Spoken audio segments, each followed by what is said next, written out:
Tonight we journey into the wisdom of one of humanity's most enduring philosophical voices. Throughout this exploration, we'll walk alongside Kong Qiu, known to us as Confucius, from his humble beginnings in ancient Lu, through his years of wandering and teaching. We'll discover how a young boy, observing the marketplace, developed insights that would shape civilizations for over 2 millennia. We'll explore the 5 fundamental virtues at the heart of his philosophy. Ren, the profound recognition of our shared humanity. Li, the transformative power of ritual and mindful living. Yi, the moral courage to act on what we know is right. Zhi, the wisdom that comes from lifelong learning. And Xin, the trustworthiness that holds society together. We'll witness how these teachings shaped his revolutionary vision of the Junzi, the noble person defined not by birth, but by cultivated character. Along the way, we'll see how Kong Qiu's ancient wisdom speaks directly to our modern challenges. The fragmentation of political discourse, the search for meaning in demanding work, the struggle to maintain trust in institutions, and the longing for authentic connection in a digital age.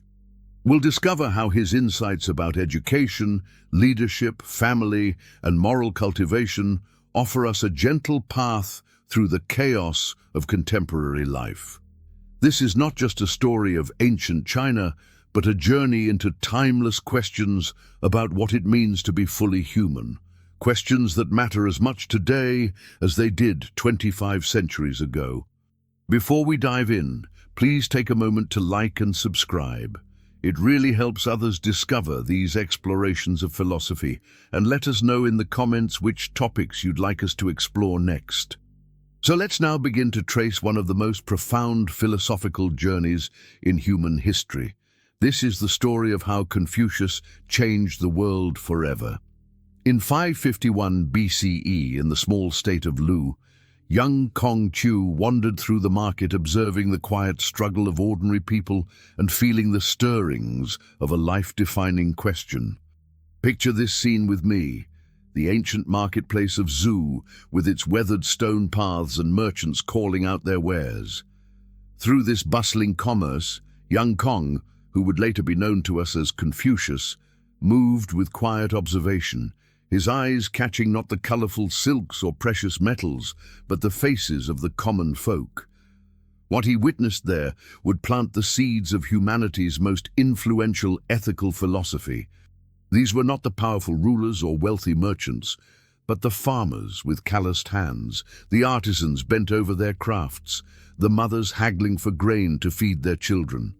Kong Qiu himself knew poverty intimately. Born to a family that had fallen from grace, he understood what it meant to live without security, to feel the weight of uncertainty pressing upon the soul. And so, in that ancient marketplace, his first intuition of Ren began to stir, a deep recognition that true human virtue lies in our capacity to feel with others, to respond to their struggles with genuine concern. Ren would later become the cornerstone of his teaching, not mere kindness, but a profound recognition of our shared humanity, the understanding that no human suffering is truly separate from our own. This moment, this young boy sensing the interconnectedness of human experience feels remarkably relevant to our modern world. We too live in times of uncertainty, when social bonds seem fractured and stability feels elusive. Kong Qiu's early insight suggests that harmony begins not with grand theories or political systems, but with the simple practice of paying attention, of noticing the lives around us with the same gentle curiosity that marked his childhood wanderings through that ancient market. The path to wisdom often begins with the simplest act of looking, really looking, at the human story unfolding all around us. The absence of a guiding figure can teach us more than their presence ever could. Picture a 3-year-old child in ancient China, watching the world through eyes that should still be learning to see clearly, yet already bearing the weight of loss. Kong Qiu's father, Shuliang He, departed this world when our future philosopher was barely old enough to form lasting memories. In that departure lay the seeds of something extraordinary, a recognition that guidance need not always come in the form we expect. In the gentle care of his mother, Yan Zhengzai, we witness the birth of Kong Qiu's understanding of resilience. She became not merely a parent, but the living embodiment of moral fortitude, showing him that strength could be quiet, that wisdom could be nurturing, that leadership could manifest as love. This early formation within a household, led by a woman of unwavering character, would later blossom into Kong Qiu's revolutionary concept of Ren, humane virtue that flows not from authority, but from understanding. The boy who learned to navigate life without a father's example discovered something profound, that the absence of one form of guidance can illuminate the presence of another. In the quiet of their modest home, surrounded by hardship yet filled with purpose, Kong Qiu began to understand that family structure was not merely about hierarchy, but about mutual care and moral responsibility. How many souls today navigate their formative years without the steady presence of parental guidance, yet find in that very absence a deeper understanding of what it means to provide guidance for others?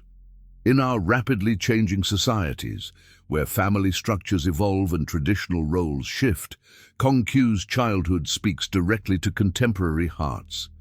He learned that adversity, rather than being a barrier to growth, could become the very foundation upon which purposeful living is built. The boy who grieved early would become the man who taught others that genuine compassion emerges not from having received perfect love, but from understanding what it means to give love despite having lacked it. Loss itself can become a teacher. The empty space where guidance should have been can teach us to become the guidance others need.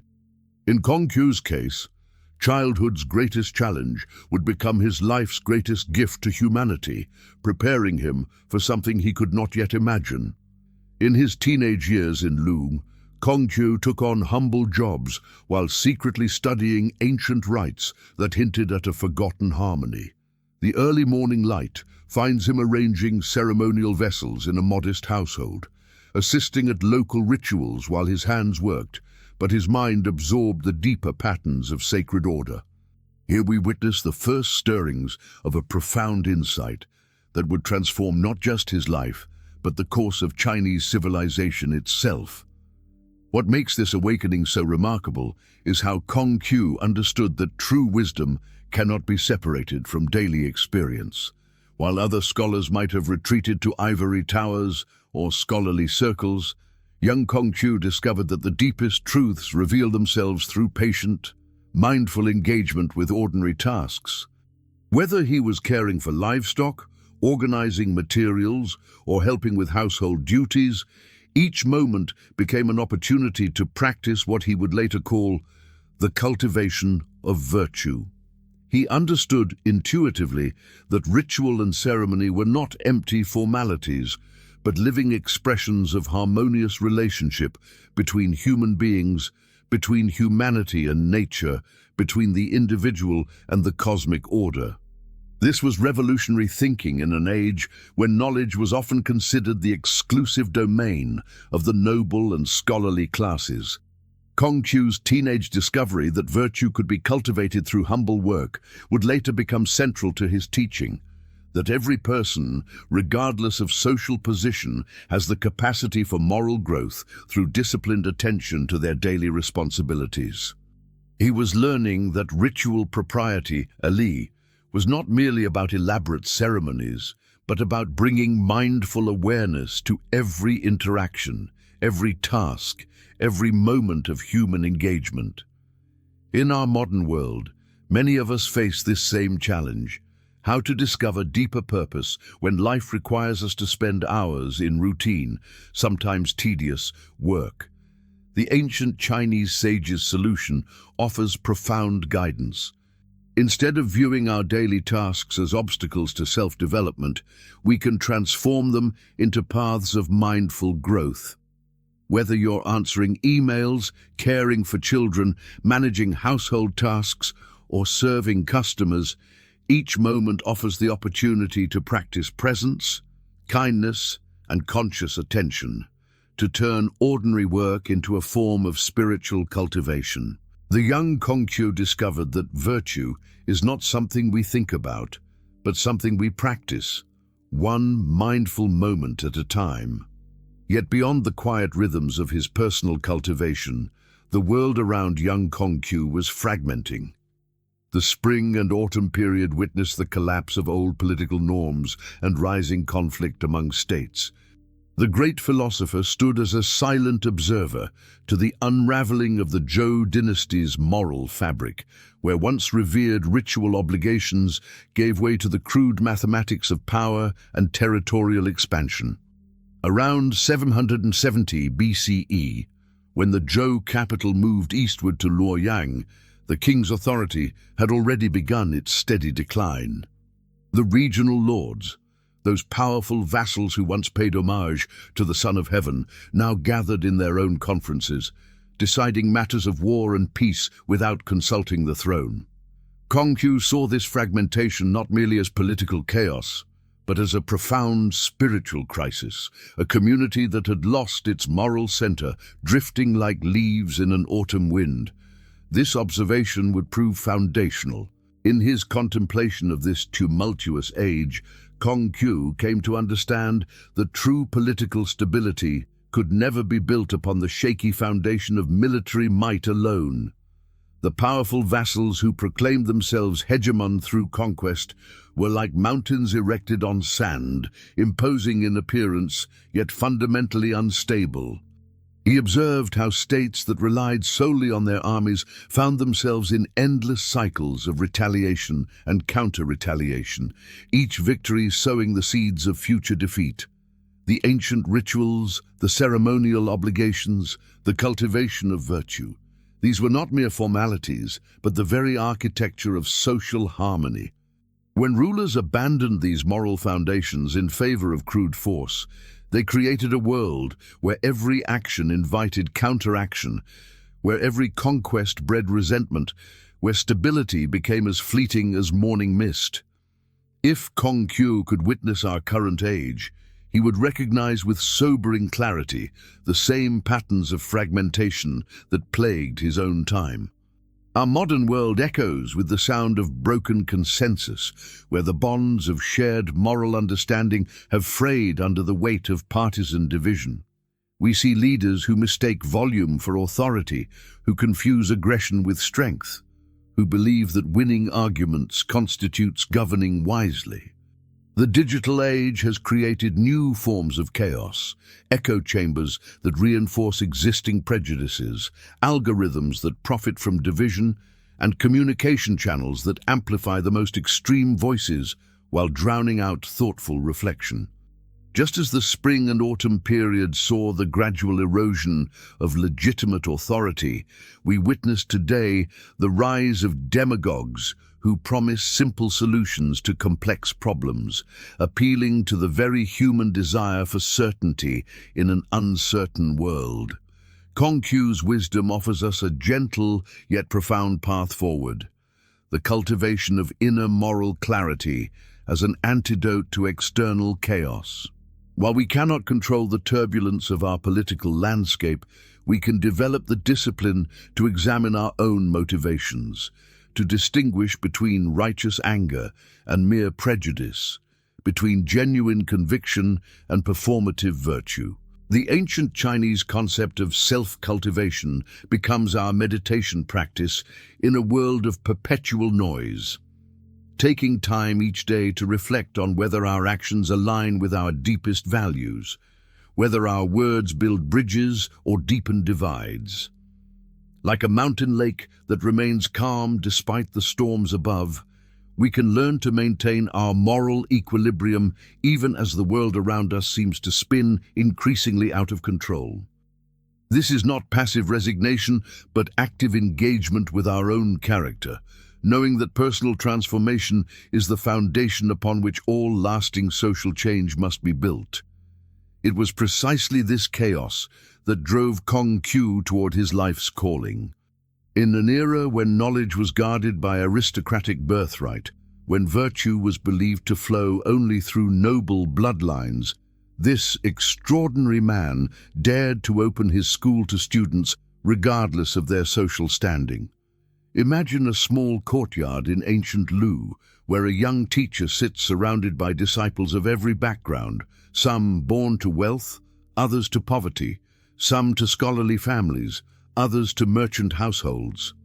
This was no ordinary classroom, but the birthplace of humanity's most enduring democratic philosophy of education. The radical nature of Kong Qiu's educational vision cannot be overstated.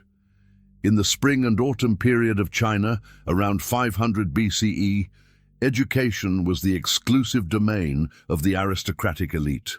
The Analects, compiled from his teachings, reveal his groundbreaking principle. In teaching, there should be no distinction of classes.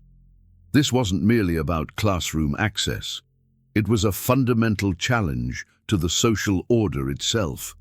He believed that virtue could be cultivated through diligent practice, moral reflection, and disciplined study, regardless of one's birth. His famous declaration that the noble person understands what is right, the small person understands what will sell, wasn't about wealth or status, but about the cultivation of inner character through education. Kong Qiu's approach to teaching was itself revolutionary. He saw himself not as a vessel pouring knowledge into empty vessels, but as a gardener tending to the growth of character. His students learned not just the arts of governance and ritual, but the deeper cultivation of humanity itself.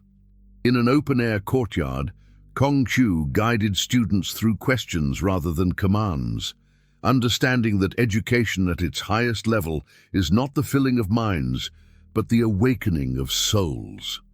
The master would pose a simple question: what does it mean to be humane? And then, with infinite patience, he would guide his students to discover the answer within themselves, knowing that wisdom gained through inquiry becomes wisdom truly owned. When Kong Qiu asked rather than told, he was treating each student as a moral artist capable of crafting their own character. The Chinese concept of self-cultivation, or Xu Yang, carries within it this understanding that we are all sculptors of our own becoming. Each question posed was like a chisel's gentle tap, shaping not just the mind, but the very essence of who that person would become. In the Analects, we find the master saying, "I do not open up truth to those who are not eager to get knowledge, nor help out those who are not anxious to find out for themselves." The truth he speaks of is not mere information. It is the lived understanding of how to embody virtue in daily life. This educational philosophy predicted something that our modern world is still grappling with.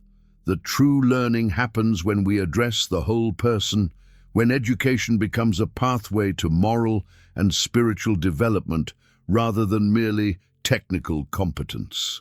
As we navigate debates about educational equity, access, and the purpose of learning itself, Kong Qiu's insights feel remarkably contemporary.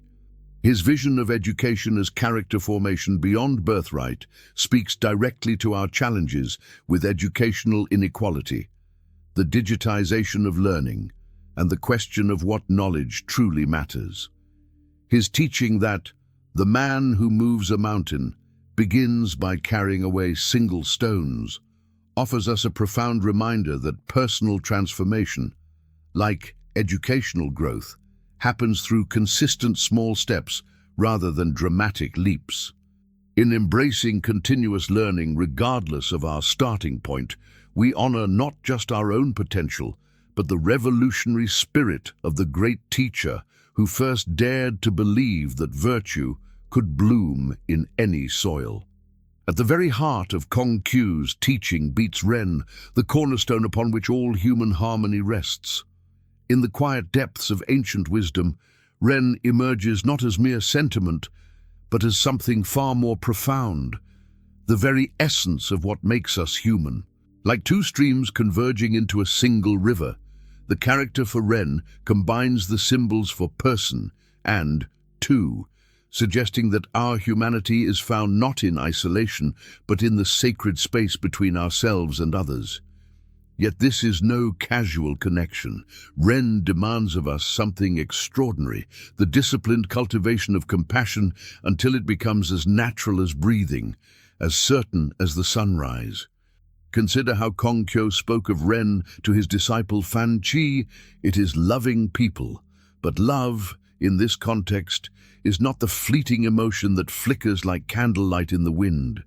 It is the steady flame of commitment to human flourishing, the kind of love that shows up consistently in small acts of kindness.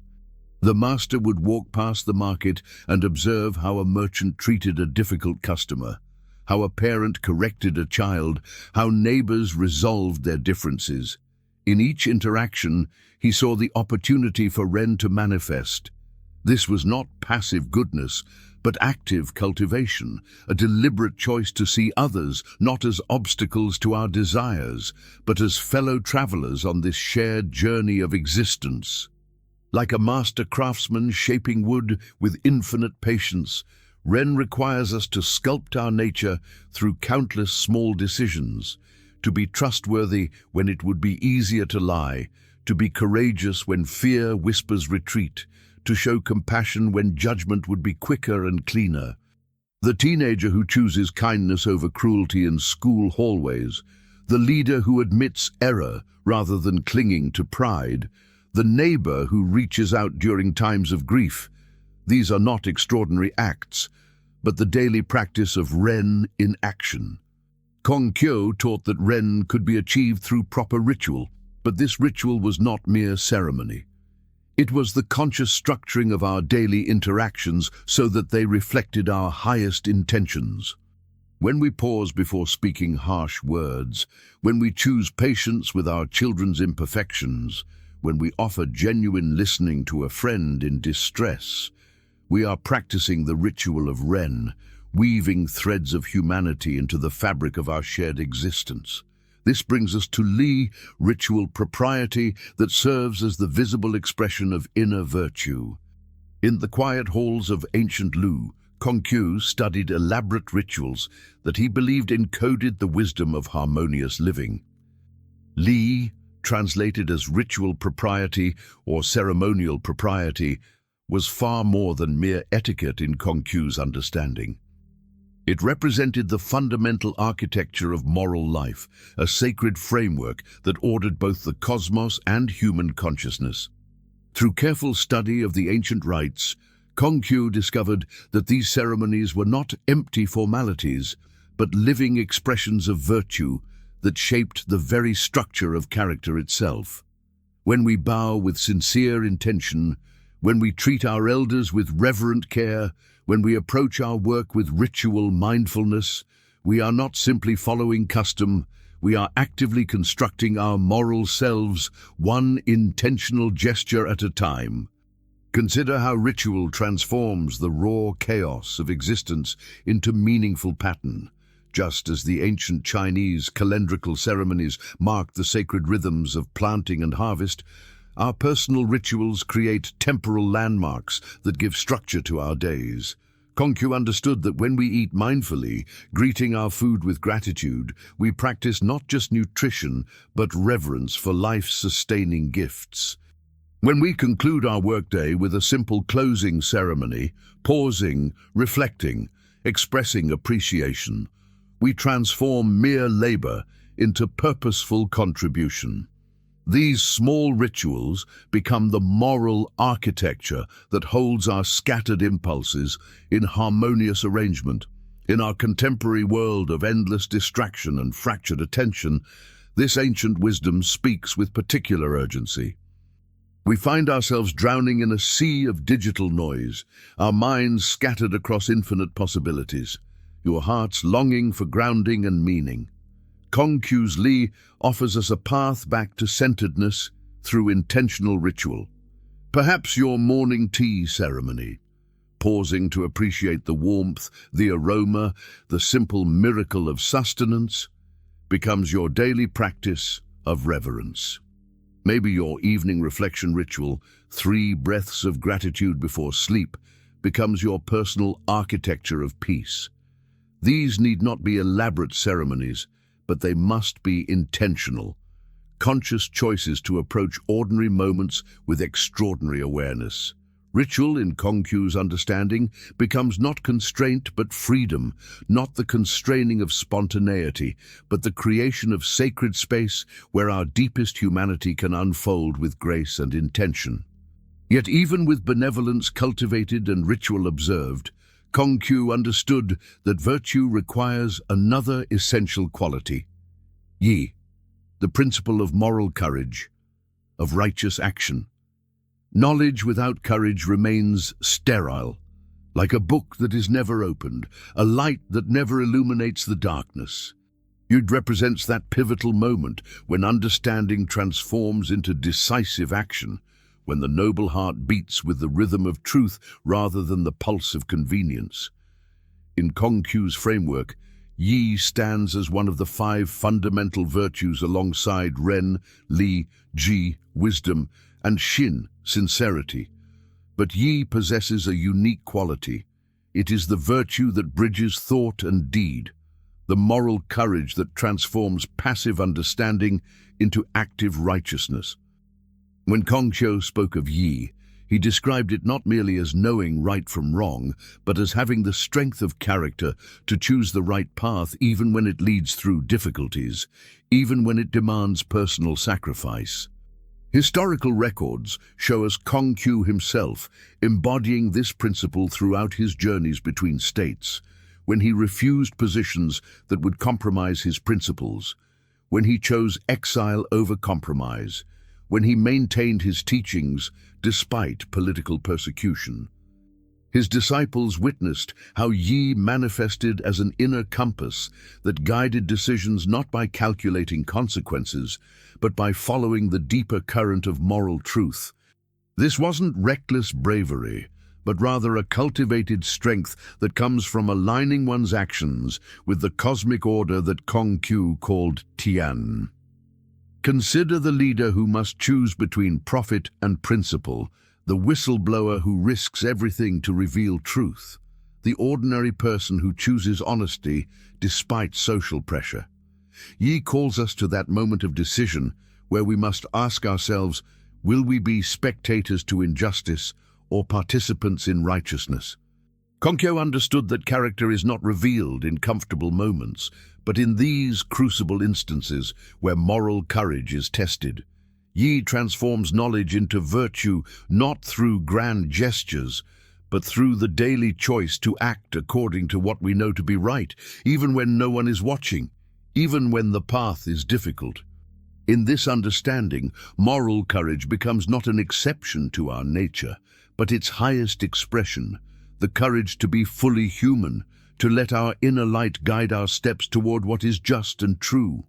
Moral courage, however, must be guided by ji, the wisdom that arises not from mere accumulation of facts, but from the patient cultivation of understanding through lifelong learning. In the gentle hush of evening, as lamplight flickered against ancient scrolls, Kong Qiu shaped his understanding of ji. We see him there, in that sacred space between day and night, where the mind can turn inward with deliberate intention. His hands trace characters that have spoken to countless generations, yet each reading brings new depths of comprehension. This is not the frantic gathering of information that characterizes so much of modern thought, but rather the quiet insistence of reflection becoming wisdom. For Kong Qiu, wisdom was never a destination, but a perpetual journey of becoming. The character ji itself carries this profound truth. It represents not merely intelligence, but the capacity to discern the deeper patterns that connect all things. When he spoke of learning, he was not referring to the mechanical repetition of texts or the proud display of acquired knowledge. Rather, he envisioned learning as an ethical duty, a moral imperative to continuously refine one's character through engagement with the accumulated wisdom of the ages. Each text, each conversation, each moment of observation becomes an opportunity for inner transformation. The scholar who reads merely to accumulate facts, Kong Qiu understood, misses the deeper purpose of study entirely.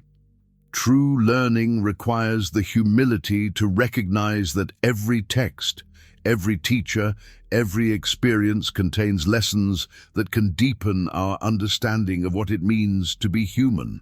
We find ourselves drowning in an unprecedented deluge of information, endless streams of data, opinions, and distractions that demand our attention with algorithmic precision. Yet Kong Qiu's insight about Zhi offers us a profound guide through this overwhelming landscape. The wisdom he described emerges not from consuming more information, but from developing the capacity for reflective discernment. Consider how the ancient Chinese characters themselves embody this distinction. The character for learning originally combined elements suggesting the practice of repeatedly drawing characters in water, teaching the lesson that knowledge must be written not just on tablets, but deeply absorbed through patient repetition and reflection. When every device competes for our attention with the promise of instant gratification, the practice of Zhi requires us to slow down, to reflect deeply upon what we encounter, and to ask not, "What new information can I gather?" but, "How does this knowledge deepen my understanding of myself and my relationship to the world around me?" This gentle practice of reflective learning becomes a form of meditation itself, a way of approaching knowledge that honors both the wisdom of the past and the demands of our present moment. When we resist the urge to consume information mindlessly and instead choose to engage with knowledge thoughtfully, we begin to cultivate the kind of wisdom that Kong Qiu described. We learn to distinguish between that which merely informs and that which truly transforms. We discover that the most profound learning often emerges not from the latest discovery, but from returning to timeless texts and finding within them insights that speak directly to our contemporary challenges. In this quiet practice of thoughtful engagement with knowledge, we find not just understanding, but a deep sense of connection to the ongoing conversation of human wisdom across the ages. These virtues, Ren, Li, Yi, Zhi, all rest upon the foundation of Xin, the virtue of reliability and trustworthiness. When trust decays, society begins to crumble. Imagine a world where every promise rings hollow, where commitments dissolve like morning mist, where the very bonds that hold communities together begin to unravel thread by thread. This is not merely a philosophical exercise, but a lived reality that Kong Qiu observed in his own time, watching as the Zhou dynasty's moral authority crumbled and warfare consumed the land. In the Analects, Kong Qiu teaches that Xin is the social glue that makes civilization possible. When he speaks of trustworthiness, he's not merely discussing personal honesty, but something far more foundational, the reliability that allows us to build upon each other's words and actions. Consider how each morning, we trust that our neighbors will not invade our homes, that merchants will provide honest weights and measures, that teachers will guide students with genuine care. This web of reliability creates the safe space within which human flourishing becomes possible. The ancient master understood that trust operates on multiple levels simultaneously: personal, familial, and governmental. At the personal level, Xin manifests as the simple act of keeping our word, of being consistent in our character, regardless of who is watching. At the familial level, it creates the foundation of loyalty and devotion that allows children to learn and elders to find peace in their later years. At the governmental level, it becomes the cornerstone of legitimacy, for what ruler can maintain authority if their people cannot trust their promises? Kong Qiu observed how the breakdown of this three-layered trust system led directly to the chaos and warfare of his era. When citizens lose faith in their governments, when consumers doubt corporate promises, when neighbors question each other's intentions, the social fabric begins to fray. Kong Qiu's wisdom suggests that the solution begins not with grand systemic reforms, but with the cultivation of Xin in our daily interactions. Each promise we keep, each commitment we honor, each moment we choose reliability over convenience, these acts of integrity ripple outward, contributing to the restoration of trust at every level of society. The path of cultivation that Kong Qiu outlines begins with honest self-assessment. Do we follow through on our intentions? Are we the same person in private as we are in public? Do our actions align with our words? These are not questions of perfection, but of genuine commitment to growth. For trust, once broken, requires more than apologies to repair. It demands sustained demonstration of changed character through reliable action over time. In a time when cynicism about human nature runs deep, the cultivation of trustworthiness becomes an act of hope itself. A quiet revolution that begins with one reliable promise kept, one commitment honored, one small act of integrity that contributes to the healing of our shared human fabric. These 5 virtues, Ren, Li, Yi, Zhi, and Xin, found their ultimate expression in Kong Qiu's vision of the Junzi, the noble person. In the marble halls and silk-draped chambers of the state of Lu, Kong Qiu witnessed something that would challenge the very foundations of his society. Around him moved the privileged descendants of noble families, men and women whose ancestors had ruled for generations, whose bloodlines supposedly carried divine right, whose very presence commanded reverence simply because of their birth. Yet Kong Qiu observed that many of these hereditary elites possessed shallow character, driven by vanity and power rather than wisdom and virtue. It was here, in this stark contrast between inherited status and authentic nobility, that Kong Qiu articulated one of his most revolutionary concepts, the Junzi. This was not nobility of blood or birth, but nobility of character itself.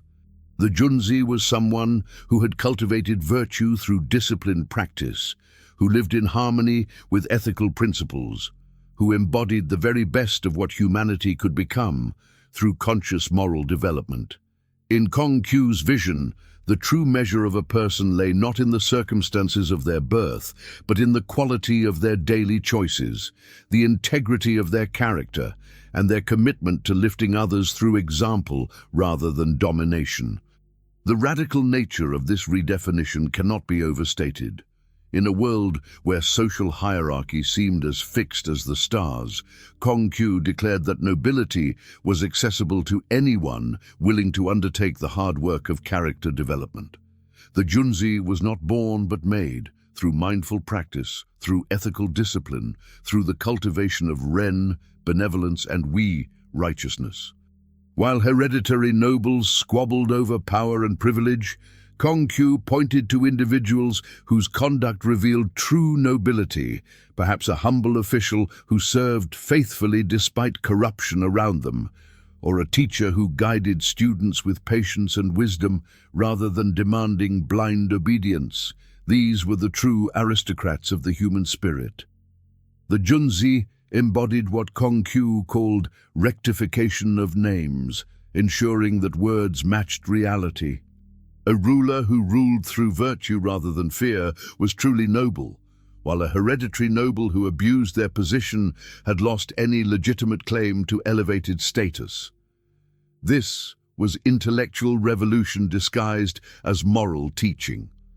The meritocratic ideals that shape modern education and career advancement reflect this Confucian insight. We honor those who have earned their positions through demonstrated capability and ethical conduct, recognizing that true nobility lies in what one does with opportunity rather than what privilege one inherits. Think of the leader who rises not through family connections, but through demonstrated competence and integrity. Consider the professional who maintains high ethical standards even when shortcuts might offer greater profit or advancement. These individuals embody the Junzi spirit, They have chosen to define themselves through character rather than circumstances.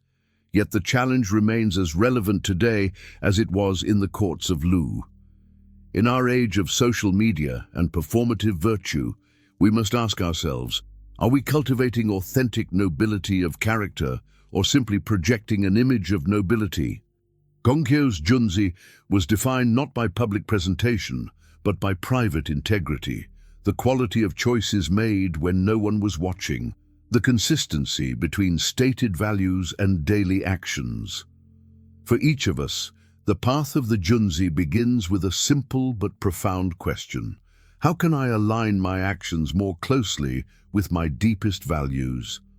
This is not about perfection. We are all imperfect beings navigating complex circumstances.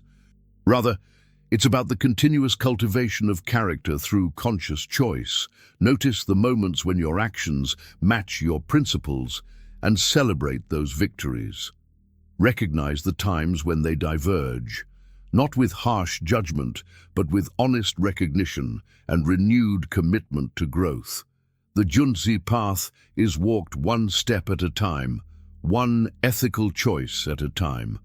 Kong Qiu's ancient wisdom becomes living practice when we become architects of our own nobility, builders of character that can inspire others simply by existing as examples of what human beings can become when they choose virtue over convenience, integrity over expediency. The concept of the Junzi leads naturally to Kong Qiu's profound teaching on the rectification of names, Zhengming. When titles no longer match their essence, when roles become hollow shells of their true purpose, the entire fabric of social order begins to unravel. He taught that without proper names, without words that carry their authentic weight, language is not in accordance with the truth of things. And when language drifts from truth, Kong Qiu observed, affairs cannot be carried on to success. Imagine an ancient bridge whose stones have shifted. Each word we use should be a solid stone supporting the weight of meaning, but when these stones become loose or misplaced, the entire crossing becomes treacherous. The master understood that in the same way a ship needs a reliable compass, society needs reliable language, words that point us toward genuine understanding rather than confusion. Kong Qiu's doctrine of rectification of names rested upon 5 fundamental relationships that form the pillars of human society: ruler to subject, parent to child, husband to wife, elder brother to younger brother, friend to friend. Each relationship carried specific duties and responsibilities, like threads in an intricate tapestry that, when woven correctly, creates a strong and beautiful fabric. The master taught that when these relationships function properly, when a ruler acts with benevolence and subjects respond with respect, when parents guide with wisdom and children respond with filial piety, then proprieties and music do flourish. But when titles become mere formalities, when rulers ignore their duties while still claiming authority, or when children disregard parental guidance while still accepting their care, the harmony collapses. Kong Qiu explained this with elegant precision. When names be not correct, language is not in accordance with the truth of things. The ancient Chinese characters for rectification of names literally mean correcting the calling, the idea that we must call things by their true names, not convenient or profitable ones. The master would recognize in our current debates about fake news and alternative facts the same linguistic chaos he witnessed in his own turbulent era. When medical professionals are called experts, but their claims contradict established scientific consensus, or when journalists are labeled fake for reporting verified facts, we witness the rectification of names in reverse, words becoming detached from their essential meanings. In our personal lives, this principle guides us toward linguistic integrity. When we call someone a friend, do our actions reflect the loyalty, honesty, and support that true friendship demands? When we claim to be professionals in our work, Do our standards and ethics align with what that title genuinely requires? The practical application of Kong Qiu's teaching invites us toward a life of linguistic integrity, a kind of intellectual honesty that extends beyond mere accuracy to encompass the weight and responsibility of our words. In an age where attention is fragmented and meaning often becomes diluted, we can practice what the ancient master called correct calling by ensuring our words carry their full significance. This means examining the titles we claim and the labels we use, asking ourselves whether our language reflects our authentic values and commitments. When our words align with reality, when our names reflect our essence, then the people know exactly how to act with confidence and clarity. In this way, the rectification of names becomes not merely a political concept, but a personal practice of mindful communication that contributes to the greater harmony of our shared human experience. This principle found its most intimate expression in Kong Qiu's teaching on filial piety. When a young student struggled with caring for an aging parent, Kong Qiu taught that family harmony shapes societal harmony. The young disciple approached Kong Qiu with weary eyes and a heavy heart. His father, once strong and vibrant, now required assistance with the simplest daily tasks. The young man found himself torn between his desire for personal advancement and the demanding care his aging parent required. In this vulnerable moment, he sought wisdom from his teacher, hoping to find resolution to what seemed like an impossible burden. Kong Qiu, with his characteristic gentle understanding, saw in this struggle not merely a personal dilemma, but a profound opportunity for moral cultivation. The master explained that within the family lies the seedbed of all virtue, for how one treats those closest to them reveals the true character of their heart. Filial piety, or jiao, was not merely a social obligation, but the very foundation upon which human civilization rested. When children learn patience in caring for their parents, they develop the capacity for compassion that extends outward to all people. When they learn gratitude for the sacrifices made on their behalf, they develop the humility necessary for leadership. When they learn to sacrifice their own convenience for another's well-being, they discover the selfless love that creates genuine community. We live in an age of rapid technological advancement, demanding careers and geographical mobility that often separates families across vast distances. The elderly increasingly find themselves in care facilities, their children scattered across continents, their grandchildren knowing them primarily through video calls, yet the fundamental human need for connection, care, and recognition of our shared mortality remains unchanged. The question becomes, how do we honor our ancestors and care for our aging parents within the constraints of modern life? Perhaps the answer lies not in grand gestures, but in the daily cultivation of patience and gratitude within our family relationships, however we define them. For in learning to truly see and care for those who brought us into being, we learn the deepest lesson Kong Qiu sought to teach, that love, when practiced consistently and selflessly, becomes the bridge that connects individual virtue to societal harmony. From the family, these principles extended to governance itself. True power comes not from force, but from moral example. This fundamental insight opens a doorway to one of Kong Qiu's most revolutionary ideas about leadership. The ancient master understood something that modern leaders are only beginning to rediscover, that authentic authority flows not from the barrel of a gun or the stroke of a pen, but from the quiet magnetic pull of ethical character. In the Analects, Kong Qiu taught that the ruler who governs through virtue acts like the North Star, which remains in place while all the other stars circle around it in willing alignment. This is not passive leadership, but rather a form of influence so profound that it transforms opposition into cooperation through the sheer force of moral consistency. Kong Qiu's guidance for rulers was remarkably specific in its gentle strength. He spoke of the Junzi, the exemplary person, as someone who leads not by commanding others what to do, but by becoming the type of person others naturally wish to emulate. When the ruler practices filial piety within the family, subjects will naturally honor their parents. When the ruler demonstrates proper ritual behavior, the court will follow suit with appropriate ceremonies. When the ruler governs with humane consideration, the people will respond with trust and loyalty.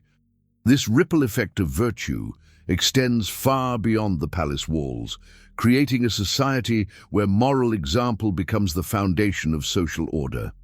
The master understood that people obey not because they must, but because they recognize something worthy of respect in their leader's character. The tech leader who builds a company culture based on transparency and employee welfare finds that innovation flourishes naturally.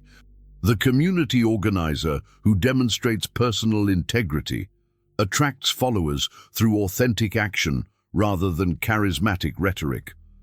The manager who leads with genuine care for team members discovers that productivity increases through inspiration rather than intimidation.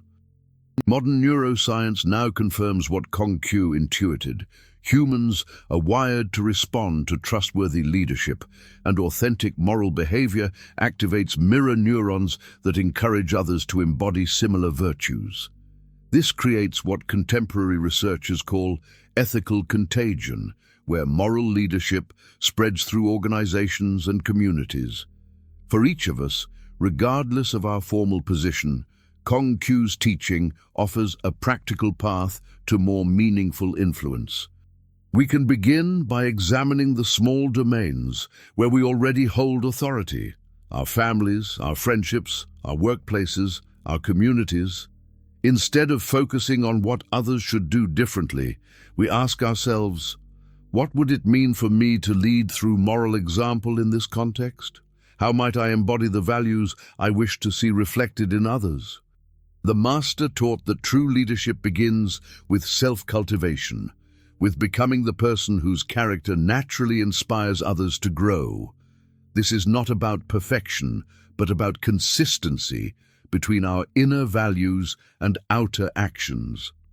In a world often characterized by manipulation and force, the gentle strength of benevolent leadership offers a path to influence that honors both the leader and the led, creating harmony through the quiet power of ethical integrity. Yet Kong Qiu understood that harmony does not mean uniformity. In a debate among his students, Kong Qiu showed that harmony thrives when diverse voices contribute sincerely. A gathering in the master's school saw his students like instruments in an orchestra, each bringing their own distinctive perspective to a complex moral question.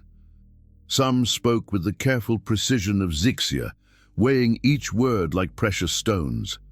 Others, like Zigong, offered their thoughts with the bold clarity of polished metal, and still others approached the matter with the gentle persistence of flowing water. Rather than demanding uniformity, Kong Qiu listened to each voice as contributing a unique color to the greater tapestry of understanding.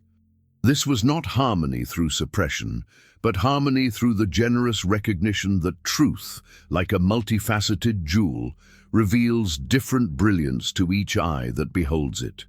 Kong Qiu's vision suggests that genuine harmony emerges not when we demand that others think as we think, speak as we speak, or believe as we believe, but when we create spaces where sincere voices can contribute their authentic perspectives.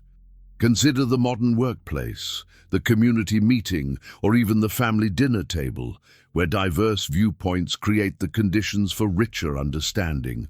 The Confucian principle of Ren, the humane recognition of others' inherent worth, calls us to approach difference not with fear, but with curiosity, not with judgment, but with the patient attention of one who seeks to learn. The principle of harmony without uniformity becomes not merely an abstract ideal, but a lived practice that transforms the way we move through our daily interactions, creating understanding that extends far beyond any single moment of dialogue. This understanding found perhaps its most elegant expression in Kong Qiu's negative formulation of the Golden Rule. Ethical clarity begins with restraint rather than assertion. Do not do to others what you do not want done to yourself. Unlike the positive Golden Rule that urges us to actively treat others as we wish to be treated, this negative formulation offers something far more accessible: a gentle pause, a moment of thoughtful hesitation before we act. It suggests that wisdom often emerges not from what we choose to do, but from what we choose not to do. In this simple constraint lies a profound invitation to examine our own experience first, to understand our own discomfort before we impose it upon others. The genius of this negative approach reveals itself in what philosophers call empathy through negation. When we refrain from actions we would not want experienced ourselves, we create a protective space that honors the fundamental dignity of all beings. This insight appears across cultures and centuries, from ancient Egyptian wisdom literature to Sanskrit epics, from Islamic honor codes to Buddhist compassion teachings. But Kong Qiu's formulation carries a particular gentleness that distinguishes it from more assertive moral commands. Rather than demanding we love our neighbors as ourselves, it simply asks us to consider the weight of our actions, to feel the texture of harm before we cause it. This pause for reflection becomes itself a form of ritual, a sacred moment of moral cultivation. Consider online discourse, where the distance of screens can make cruelty feel consequence-free. The Silver Rule asks us to pause before posting that sharp response, before sharing that humiliating meme, before engaging in digital mob behavior. What if we imagined receiving such treatment ourselves? In conflict resolution, whether between nations, communities, or individuals, this principle transforms the negotiation from adversarial positioning to collaborative understanding. Instead of asking, "What can I gain?" we ask, "What would I not want to lose?" This shift in perspective from positive action to negative restraint often proves more sustainable and universally applicable across cultural and religious boundaries. The practical application of this teaching begins with the simple act of pausing, a moment of consciousness before impulse becomes action. In that brief silence between stimulus and response lies the entire possibility of ethical living. Kong Qiu understood that human nature inclines toward self-concern, toward protecting our own interests and comfort. Rather than fighting this natural tendency, his Silver Rule works with it, asking us simply to extend that same protective instinct to others. When we feel the impulse to criticize, to judge, to harm, to take more than our share, we pause. We ask ourselves, would I want this done to me? In that moment of consideration, we discover that restraint itself becomes a form of virtue, and non-action reveals itself as perhaps the highest form of ethical action. Kong Qiu foresaw that societies collapse when leaders lose virtue long before they lose power. This profound insight reveals one of the most enduring truths about governance, that moral decay within leadership acts as an early warning system for institutional collapse, often decades before the actual crisis manifests. The ancient master observed that power without virtue becomes like a tree with rotting roots. It may appear strong and flourishing above ground, but the inevitable collapse is merely a matter of time. His insight teaches us that the health of a society can be measured not merely by its economic indicators or military might, but by the moral integrity of those who hold positions of authority. The mechanism of this moral collapse follows a predictable pattern that Kong Qiu understood deeply. When leaders begin to prioritize personal gain over collective welfare, when they compromise ethical standards for political convenience, They set in motion a slow erosion of public trust. Like water slowly wearing away stone, this moral decay spreads throughout the institutions they oversee. The civil servant who sees corruption at the top begins to rationalize smaller transgressions. The citizen who witnesses hypocrisy in governance becomes cynical about civic participation. This is why Kong Qiu emphasized that virtue in leadership is not merely a moral preference, it is a functional necessity for sustainable governance. Modern research in organizational psychology and political science confirms what the master intuited.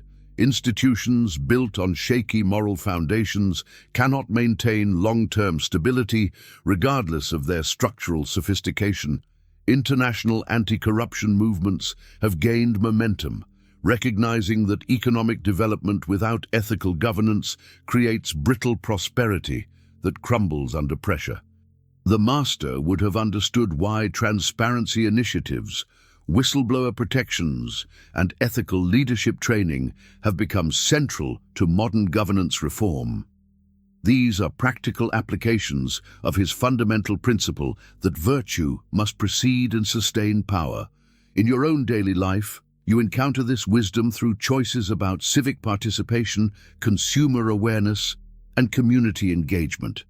When you support businesses with transparent practices, when you advocate for ethical leadership in your community, when you refuse to normalize corrupt behavior, you are actively applying Kong Qiu's ancient insight to contemporary challenges. Your individual choices, multiplied across society, create the moral ecosystem that either supports or undermines institutional integrity. The path forward, as Kong Qiu taught, lies in cultivating what he called day, virtue that radiates outward and influences others through its authentic presence. This means supporting leaders who demonstrate moral courage in small decisions, not just grand gestures.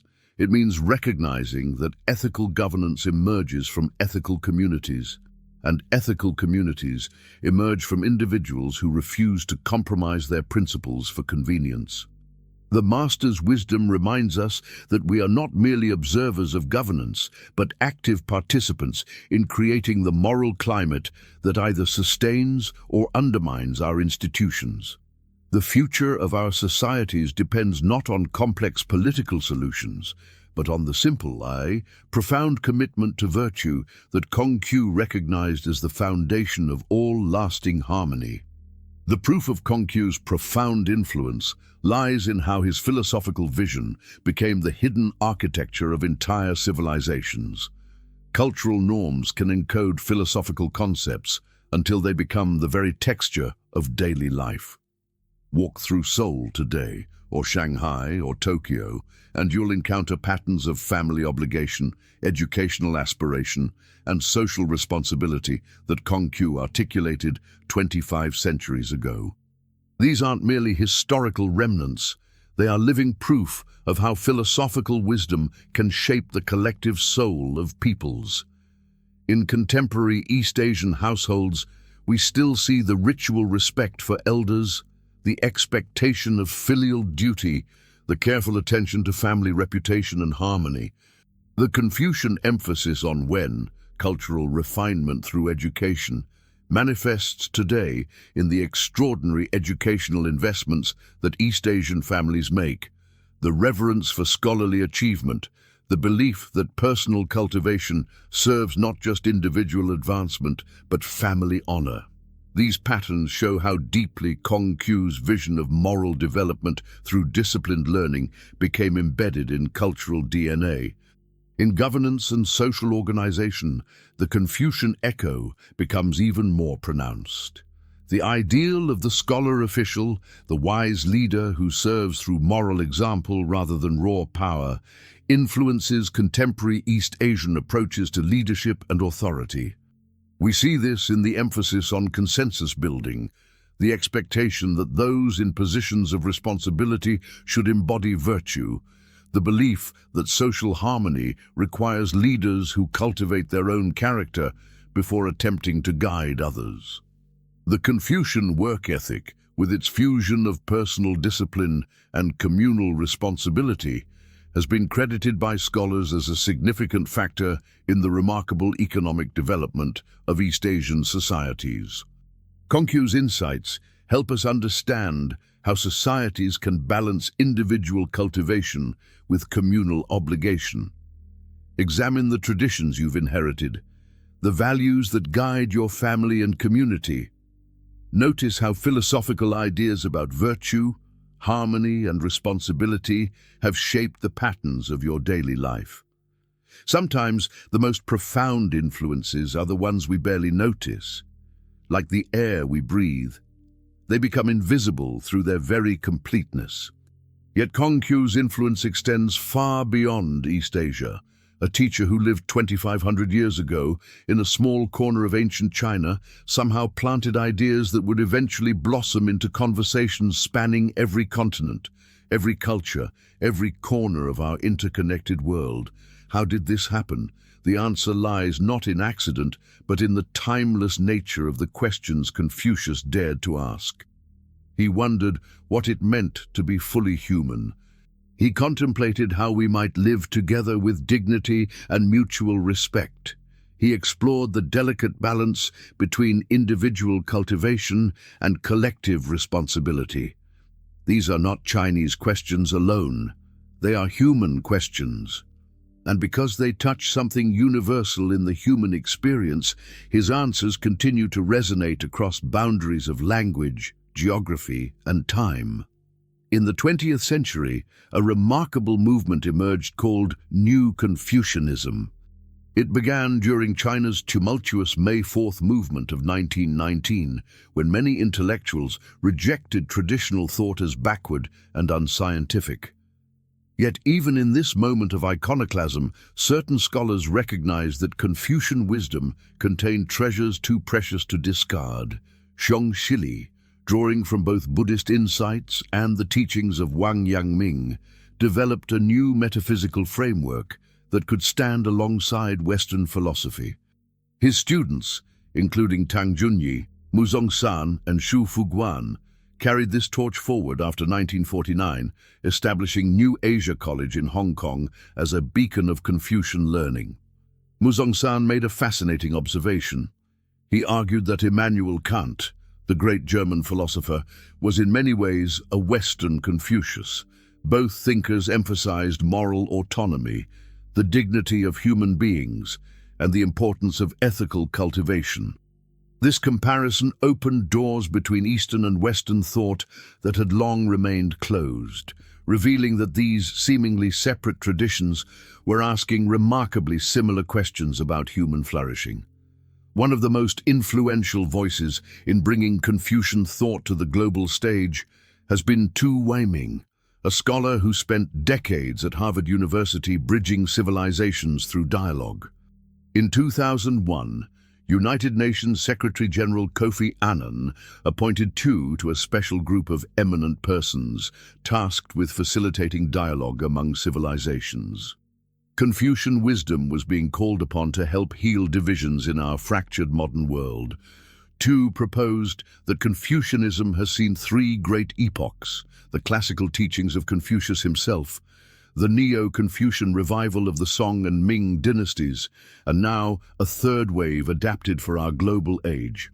Singapore developed a Confucian ethics curriculum for its schools, inviting 8 prominent Confucian intellectuals to shape how young people think about moral responsibility. Universities across Asia, Europe, and North America offer courses on Confucian philosophy.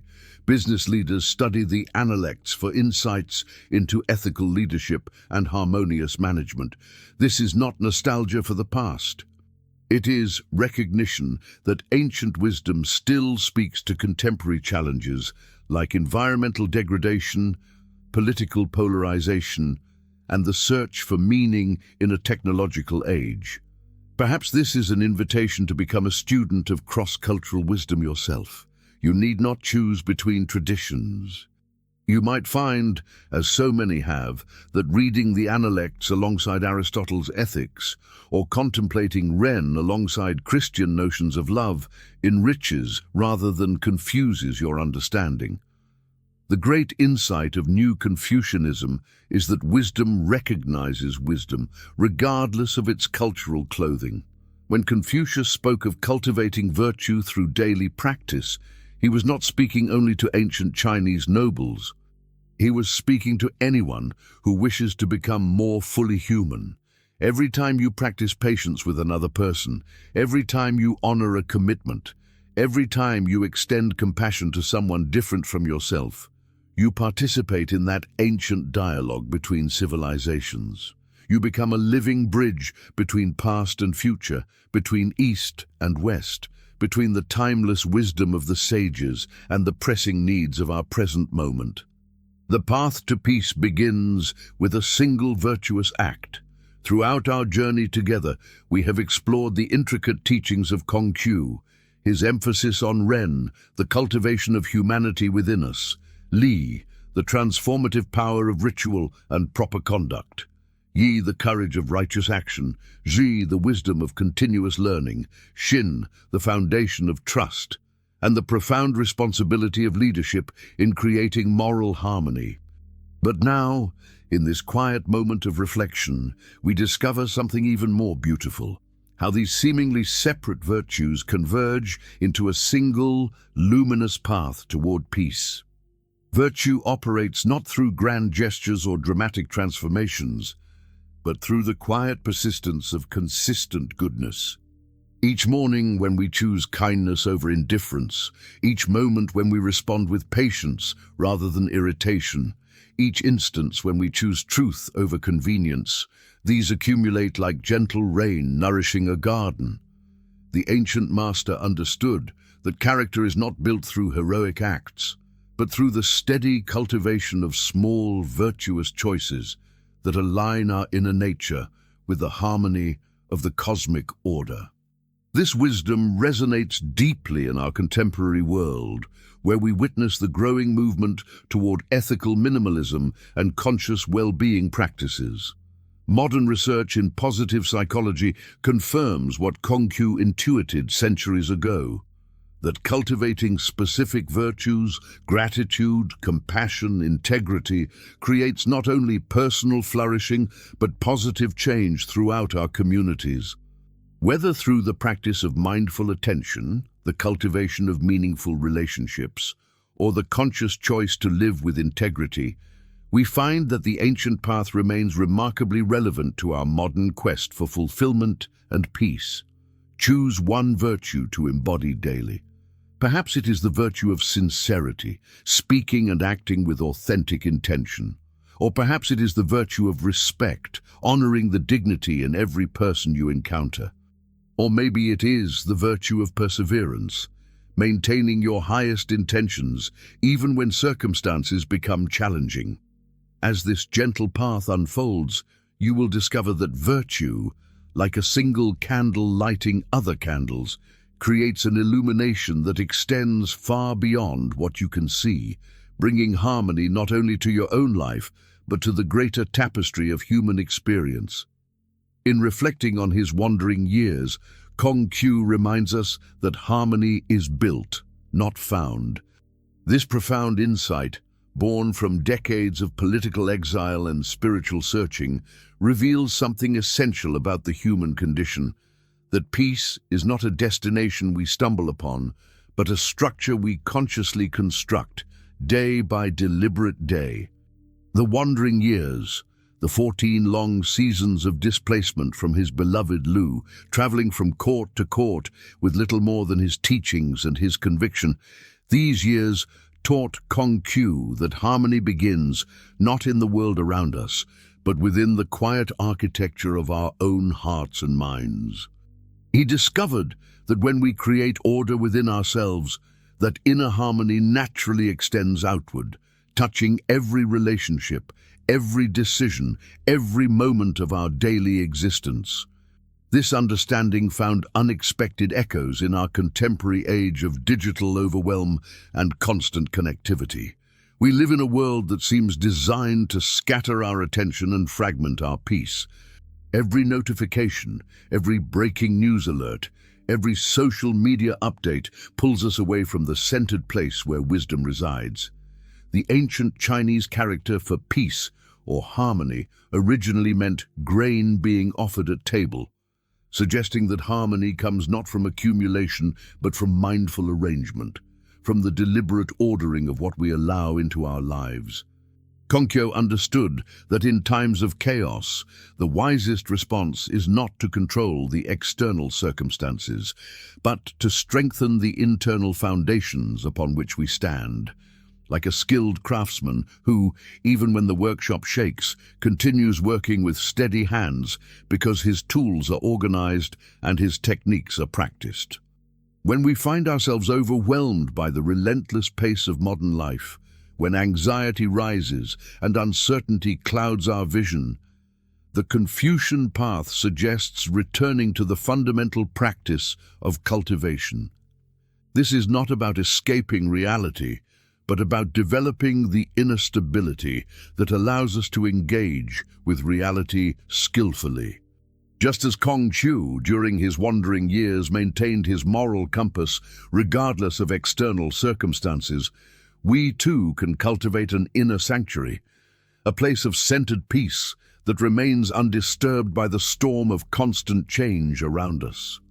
The practice begins with the simple act of pausing, of creating small islands of mindfulness in the ocean of our busy days. We can apply this ancient wisdom through the practical art of calm intentionality, beginning each day by setting the intention to live from a place of cultivated virtue rather than reactive emotion. This might mean taking 3 conscious breaths before checking our phones, or choosing to respond to difficult situations from a place of reflection rather than impulse. Like Kong Qiu, who used his years of displacement as opportunities for deeper study and character refinement, we can transform our own moments of challenge into chances for inner development. The harmony we seek in our relationships, our work, our communities begins with the harmony we nurture within ourselves. As Kong Qiu taught, the superior person thinks of virtue, the small person thinks of comfort. In choosing to build rather than simply seek peace, we align ourselves with the deepest wisdom of the human spirit. That transformation begins not with changing the world around us, but with tending carefully to the garden of our own hearts, knowing that from such tending, all genuine harmony naturally grows. Wisdom is simply the courage to return to what truly matters. As we arrive at the final passage of our journey through the life and teachings of Kong Qiu, this understanding settles upon us with gentle clarity. Throughout these many hours together, we have walked alongside a remarkable soul who lived 25 centuries ago, yet whose voice still resonates with startling clarity in our modern world. We have witnessed his humble beginnings, his tireless wanderings, his moments of profound disappointment, and his unwavering faith in human goodness. All his vast teachings, all his careful rituals and ethical principles ultimately point towards something beautifully simple: the daily, patient work of becoming more fully human. The ancient Chinese concept of xiushen, often translated as self-cultivation, lies at the very heart of what Confucius offered to the world. This term carries within it a profound understanding that the development of one's mind and character is not a destination to be reached, but an endless journey to be embraced. Confucius himself embodied this principle throughout his entire life, constantly refining his understanding, admitting his limitations, and encouraging his students to surpass even their teacher. In the Analects, he speaks of learning without weariness and teaching without growing tired. These were not mere words for him, but the rhythm of his existence. Self-cultivation, in this ancient understanding, means the integration and coordination of mind and body, the polishing of innate human potential that each of us carries within. It is not about perfection achieved, but about the sincere effort made each day to align our actions with our highest understanding of virtue. This ancient wisdom finds unexpected expression in our contemporary world through movements that echo Kong Qiu's core insights. The slow movement, which emerged in recent decades as a cultural response to our accelerating society, resonates profoundly with the Confucian emphasis on mindfulness and deliberate living. When Carlo Petrini began the slow food movement in 1986, protesting against the fast-paced erosion of tradition and quality, he was, perhaps unknowingly, channeling something very old. The philosopher Guttorm Floistad captures this beautifully when he writes that our basic needs never change: the need to be seen and appreciated, the need to belong, the need for nearness and care and a little love. These are given only through slowness in human relations. How remarkably similar this sounds to Confucius, who taught that Ren, that benevolent humanness we have explored, can only flourish when we take the time to truly see one another, to honor our relationships, to act with intention rather than mere reaction. The slow movement, whether in food, in art, in cities, or in daily life, represents a collective longing to return to what Confucius knew all along: that quality of presence matters infinitely more than quantity of accomplishment. Moral cultivation, as Confucius understood it, is not a burden we carry, but a practice we tend. It requires patience with ourselves, gentleness with our inevitable failures, and the faith that small daily efforts accumulate into something meaningful over the course of a lifetime. You need not transform yourself overnight. You need not achieve some impossible standard of virtue before you can claim to be walking the path. The path itself is the destination. Each morning offers a new opportunity to practice the small rituals of consideration, listening more carefully to those around you, pausing before reacting in frustration, choosing kindness when indifference would be easier. These are not grand philosophical exercises, but the quiet work of an ordinary day lived with extraordinary attention. Confucius himself, at the end of his long life, did not claim mastery. He claimed only that he had learned to follow the desires of his heart without overstepping what was right. After decades of cultivation, his instincts had aligned with virtue. This is the promise held within steady, patient practice. As our journey together draws to its peaceful close, I invite you to carry forward just one question into the days ahead. How can I act with harmony today? Not tomorrow, not in some imagined future when circumstances are more favorable, but today in the simple reality of your waking life. This question is itself a practice, a gentle reminder that the way of Kong Qiu is not found in ancient texts alone, but in the living moments of your own existence. The Master taught that the path is not far from us. If we take something that is far from us and make it into the path, that cannot be the path. Harmony begins in the next word you speak, the next gesture you offer, the next breath you take with full awareness. 25 centuries after a thoughtful man wandered through the states of ancient China, his gentle insistence on human goodness still whispers across time. May his wisdom accompany you into restful sleep, and may you wake with renewed intention to walk the quiet path forward. The way of harmony awaits you, not in some distant destination, but in the very next step you choose to take. Rest now, and let these teachings settle like soft snow upon still ground.